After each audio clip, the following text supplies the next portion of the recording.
Good day. Welcome to the Prime Real Estate Network podcast. I'm your host, Ric Davis. If you don't follow me on social media, I invite you to do so at Prime Real Estate Ric. If you're looking to buy, sell, or invest in residential or commercial real estate anywhere in the state of Texas, but especially here in the city of Houston, you can reach me directly on Instagram at Prime Real Estate Ric. It's great to be here this week, and it's an honor and a pleasure to be here with you just like it is every week here on the show. And we have a really exciting show planned for you all. First things first, I want to take some time to introduce my co-host. He's a highly successful real estate broker, a multi-time author, serial entrepreneur, and a proud proprietor of the Pure Hustle clothing brand. I want to thank him for sitting in with us this week on the Prime Real Estate Network podcast. And I'd like to welcome and introduce the Texas Real Estate King, Mr. Larry W. Brooks. Yo, what up, Rick? What up, Rick? Man, how you doing, man? Good to sit in with you this week, man. Good to have you. Really excited about today's guest and today's show, man. Yeah, man, I ain't got no complaints, man. Things are good, man. I got some big news coming down the pipeline. I'm not gonna drop it just yet, but next week episode gonna be special, man. I'm gonna drop some new things I got going on, man. That's I don't even know if it's ever been done before. I'll start with that. I don't know if it's ever been done before. So that's how exclusive. So those of you that are tuning in, like, subscribe, share, tell a friend. You want to be able to hear the news that I'm gonna be dropping next week. Because I'm going to be honest, I don't know if it's ever been done before, but your boy is about to take on the challenge of a lifetime and see if we can make this thing blossom into something really, really beautiful. So I want y'all to tap in for sure. Oh, man, that's super exciting, man. I hope everyone in the audience, man, set their reminders, set the timer, let them know, hit the like and subscribe, hit the bell so that you know when the Prime Real Estate Network gets starting next week, man. So, we always ask you to share a little bit about some of the personal and networking dynamics that go into meeting and working with the guests that our viewers see here on the show every week. So could you share them a little bit about your relationship with this week's guest and how you went about getting them to commit to sitting in and spending some time with us? No doubt, man. Listen, it's really always about being in the right rooms, man. And so he and I were in one of the same rooms together. Matter of fact, it was an event that our fraternity brother, Philip Yates, and that's what my attorney, my business attorney, Philip Yates, was hosting. And he and I were in the same room. We were talking to one of the same people, and they was like, y'all two need to know each other. And man, we exchanged information, had an opportunity to build a relationship, man, just watching each other's platforms grow. Everything from us here at the Prime Real Estate Network to him with the podcast, man, just really watching everything facilitate and grow, man, and having like-minded people on our show. So on his show, he's had some amazing guests, and in return, some of those same ones have been on our show as well, man. It's crazy just to see the like-mindedness behind it. So I want to say it's been, man, maybe a year and a half, almost 2 years ago that we first met at a networking event. You know, I believe in relationship currency, and that's the kind of thing that works. So my guy is very, very busy. So it's just, I'm lucky that we finally had the opportunity to narrow him down and get him here on the show, man. Hey, man, look, I'm super excited because it's always an added honor and luxury when we have another digital content creator on the show. And I'm so curious to hear how he feels about the space, where it's going now and in the future, man. So without any further ado, I'd like to introduce this week's guest. This fine gentleman is not only a digital content creator and entrepreneur, he is also the host of the Culturally Distinct podcast. Check him out. Like, follow, and subscribe. I'd like to thank him and introduce Mr. Adam Nelson. How are you? I'm great, brothers. How you doing? Good, man. Good to see you on that side of the screen, man. I didn't know who you would speak about at first. I was like, well, who is that guy? My God. This was awesome, man. He is definitely awesome. No doubt about it. You know, I want to thank you so much for sitting in. And so for members of our audience who are being introduced to you for the first time and hearing for the first time about the Culturally Distinct podcast, could you just talk a little bit about yourself, your show, and some of the foundational elements that inspired you to start that particular venture? Yeah, I really, I'm not a big fan of talking about myself because I let, other people do that. But, in a nutshell, I am Adam Nelson. I'm from New Orleans, Louisiana. I reside here in Houston, Texas. Shout out to Houston. I've been in Houston for about 12 years. So by being in Houston, I learned had an opportunity to build a lot of relationships, like Larry spoke about earlier, a lot of business relationships. Had the opportunity to create a podcast in a space to where when nobody was doing that, I was like, well, I was the individual that have the opportunity to talk to people outside of work. And people had amazing stories, you know what I mean? So I said, man, we need to capture this on camera. So I just started the podcast, and it just built from there. And the reason why I did it, I just said, people need to hear these stories. Yeah. Because we hear them at family reunions, we hear them happy hour, we might hear them like in counseling sessions, but people don't hear them in the world, you know what I mean? And it's people that you can touch versus a celebrity or somebody you can't touch. So that's why I started it. Yeah, Adam, when you say that, man, I'm gonna tell you, it brought back a memory. I'm right now listening to the audio book of Boosie, right? And it's crazy because we all have these cycles in life that we're going through some of the same things, and you just don't know. He talked a lot about selling candy in school and where he got the candy from. And in my mind, I'm like, I was doing that when I was in, middle school and high school, and to hear that someone else, same generation, but miles and miles apart, somewhere else in the country was doing some of the same things. It's crazy. So as I go through and listen to stuff like that, like you said, getting it down on as we call it wax, or getting it down on audio is a big thing, man. That's crazy. Yeah, man. I think most people we pretty much have similar stories, but our destinations are different. Yeah, you know what I'm saying? So we follow the same path, like you said about the candy story. Or some people might say, okay, well, I started in my mom and pop's store or in the corner store. I started cutting grass. I started whatever. And next thing you know, they grew up and they got bigger, you know what I'm saying? Or somebody saw them and somebody invested into them. Yeah. And, they became what they are. Yeah, man. Wow. The great thing about your show that I noticed from checking out some episodes is that you guys celebrate urban business culture, but at the same time, you celebrate the arts and sports. And the thing about your interview style, and I'm really curious of what type of interviews have stood out in your memory, is that you have a way of melding art and business and urban culture together in a way where your guests feel comfortable talking about things that might be outside of their quote unquote expert area. Right. So what interviews stick out in your mind? What was it about that guest that brought that certain energy that's always stuck with you? Well, to go back to the beginning of what you were stating, culturally distinct in itself, right? We all have certain types of cultures, different types of cultures, and every culture has a distinction within that culture, right? So I choose to highlight my culture, the Black African culture. So, and I know like we all know, they got a lot of dope people that do a lot of dope things, right? And in terms of my ability to communicate with people, of course, I was a former athlete, and we always had media training. So in media training, the first thing, you want people to feel like they're relatable or they're there. If they can't be there physically, they're there with you while you're speaking. So the same thing when you speak to people. The golden rule, it says what, do to others as you want others to do to you. That's right. So I want people to feel, comfortable. And then it's a technique. I can't tell you guys, it's a technique in communications where,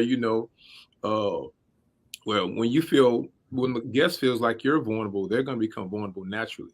Yeah. It's like a psychology of the conversation. And, that's pretty much it, man. I like to have my guests feel comfortable, and then before we even get on camera, we be having some of the spirits. I was about to say, I thought it was the shots walking in, baby. Right. We have some of the spirits going too. So they let their guards down a little bit because most people, as you guys know, when they see that camera and those lights, they get nervous and they tense up. So those spirits ease it up, ease that pressure that they thought they had prior. No doubt about it.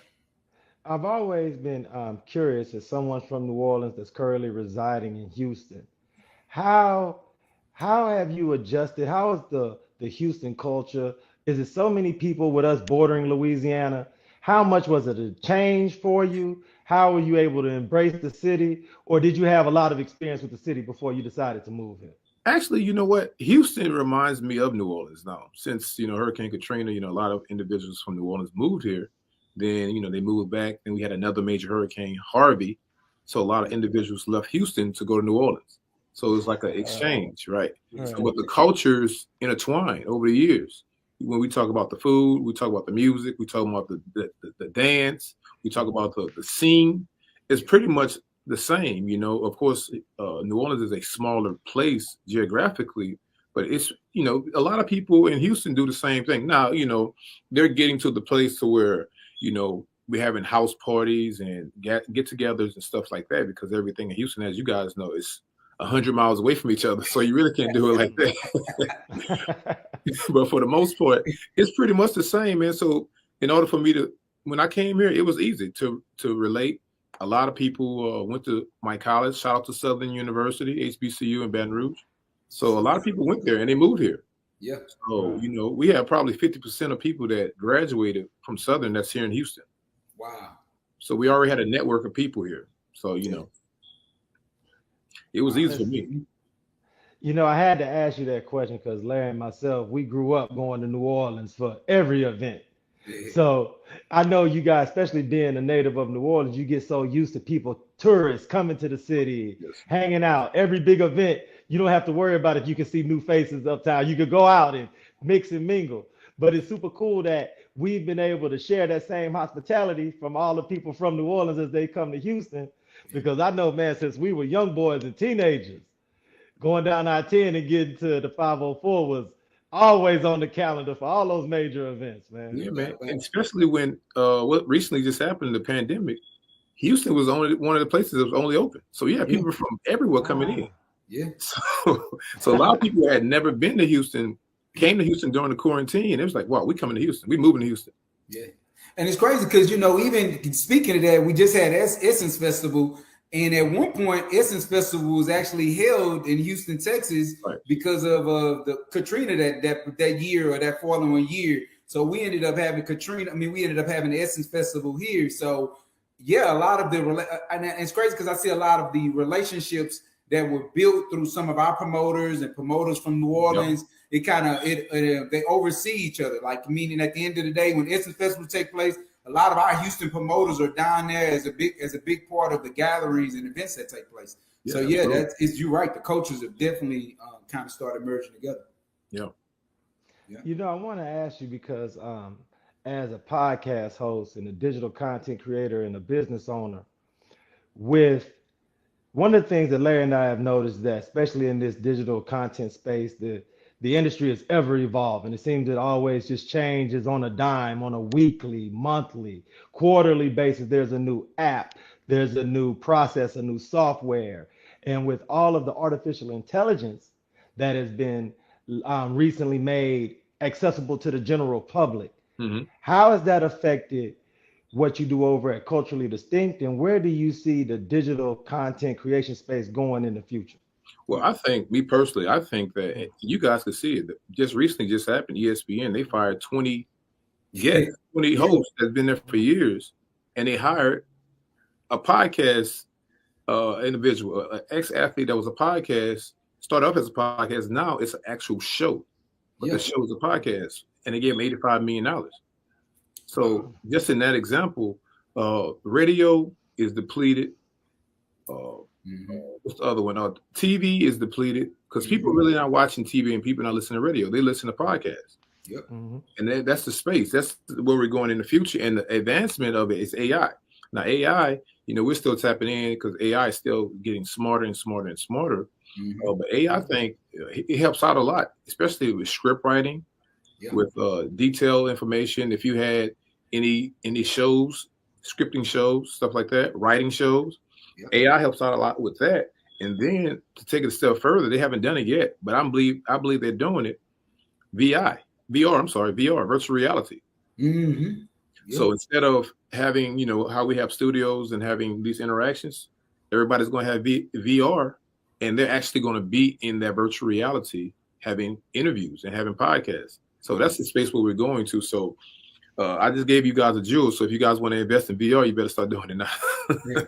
Hey man, I mean, we were talking. We had a few meetings where we were talking about it about a year ago when it was just before the stock market started doing this little funny changing that is due. But everyone was talking about that metaverse and you know how Snoop that had done his concert and everything down there. So yeah, man, I definitely see that being a big part of what we got going on. Even yesterday or today, they dropped the new app, Thread, you know, and so I mean, that's a game changer when it comes for Meta, right? Because at the end of the day, they're gonna compete with Twitter because they already got a database of people that's automatically dropped into the platform. All you got to do is say yes, you know?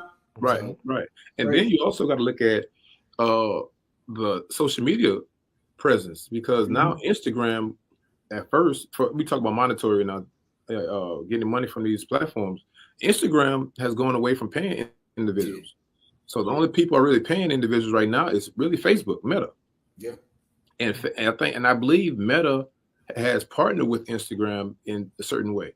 Then, of course, you have your Instagram. I mean, you have your YouTubes, and I really haven't gotten to the TikTok algorithm yet.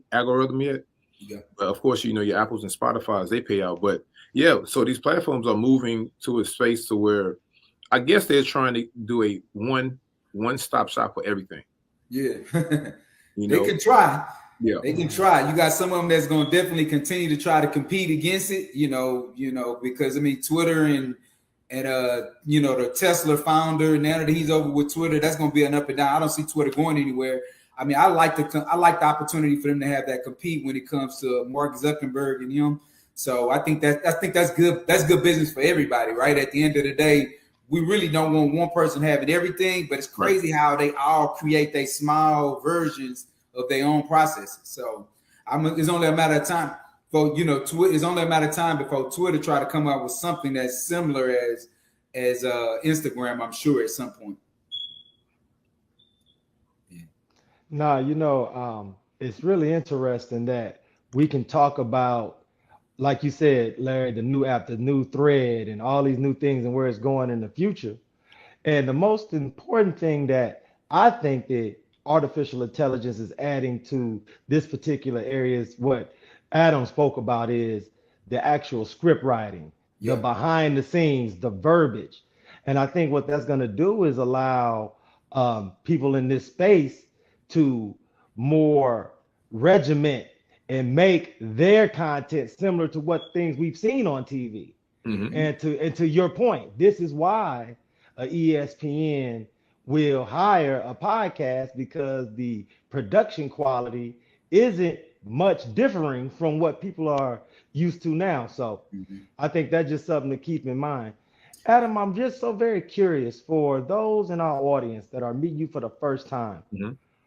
Before you decided that business ownership and entrepreneurship was something that you felt like would not only provide for you, but also for your family, what is it that you did professionally?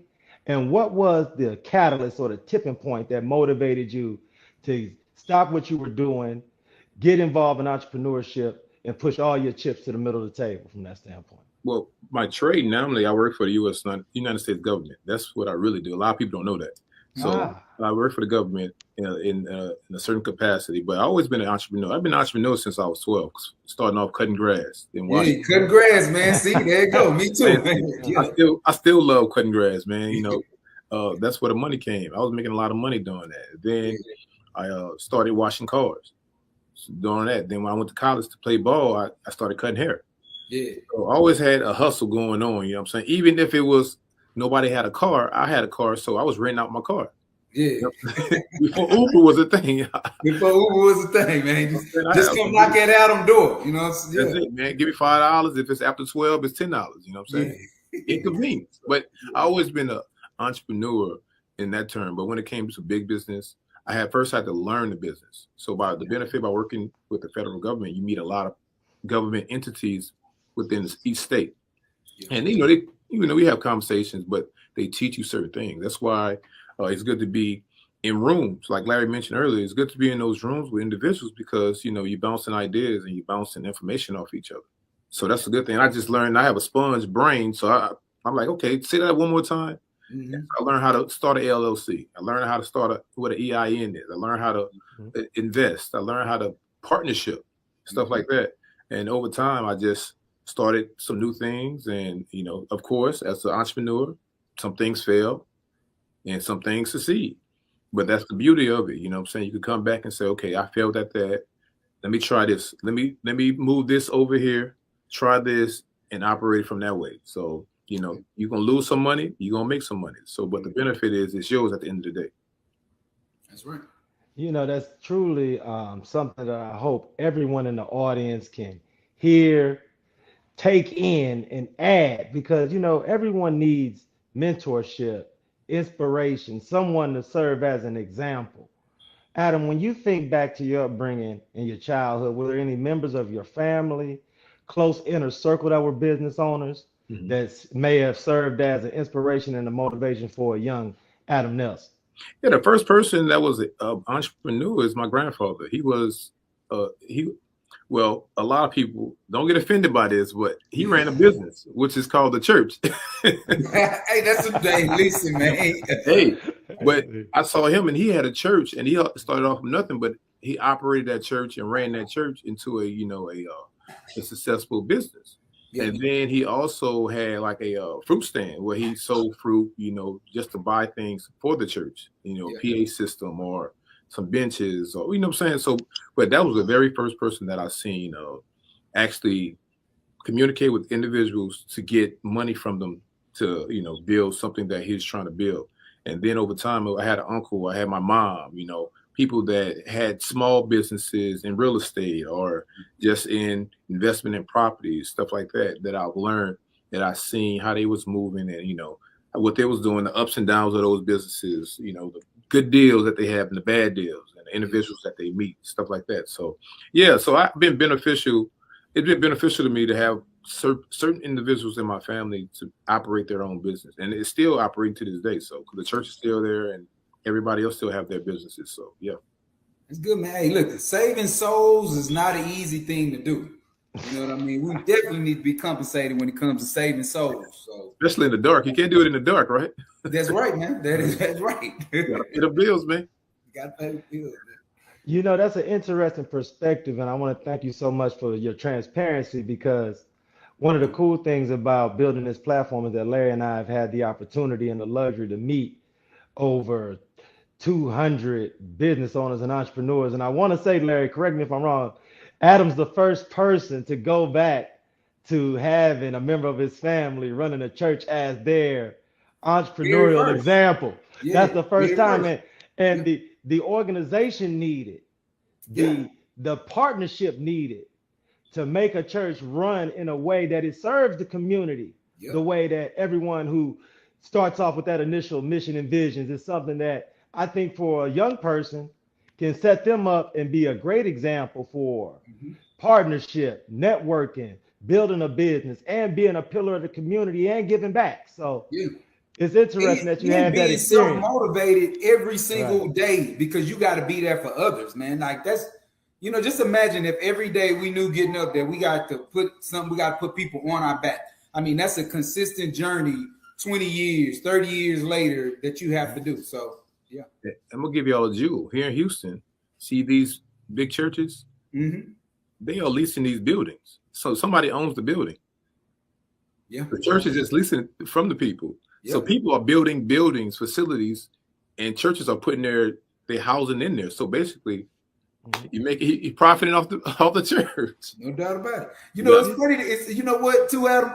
I sat on a panel with the Black Expo 3 years ago, and it was a young lady that had created a platform where it was kind of like I guess it was kind of like Airbnb, but it was for churches because it was like everyone's not using their church every day. So you could have alternate pastors, alternate congregations come in and rent out different areas of churches. And so, it kind of leads to what you said, especially here in Houston. We got one on every corner, or 2 or 3 up and down one street when you get into our older neighborhoods. So, yeah. I think I might get one.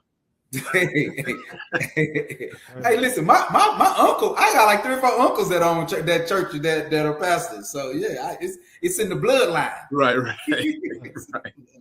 I gotta ask you, Adam, and this will be something that I want to give you opportunity to share with our audience. For everyone who's meeting you for the first time, that would love to tap in, follow your movement, be a part, listen to your show. Could you share all your contact info, how they can check out the show and how they can tap in with the Culturally Distinct podcast?